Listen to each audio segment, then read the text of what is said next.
यांच्या रक्तात भिनलाय. यांचे विचार 85 अगोदरचे आहेत. यांचे इन्कम टॅक्स रिटर्न काढावं. काय उत्पन्न होतं? चला काढा. उद्धव ठाकरेचं आणि आदित्य ठाकरेचं 1985 सालचं इन्कम टॅक्स रिटर्न काढा. काय उत्पन्न होतं? काय व्यवसाय होते? महिन्याचं उत्पन्न काय? मर्सिडीज फिरवणं एवढं होतं का? नाही हो. मी बघितले याची अवस्था. माननीय बाळासाहेब ठाकरेंच्या नावाने स्वतःची कारकीर्द सांगा, तुमचं कर्तृत्व सांगा. 2.5 वर्ष ना ती बाळासाहेबांच्या नावामुळे शरद पवार साहेबांनी दिलं.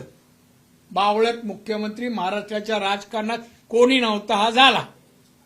एवढा बुद्धू ज्याला फायनान्स माहित नाही, प्रशासन माहित नाही, विकास कसा शेतकऱ्यांचा असतो, उद्योगाचा कसा असतो, रोजगार कसे निर्माण करतात, काही माहित नाही.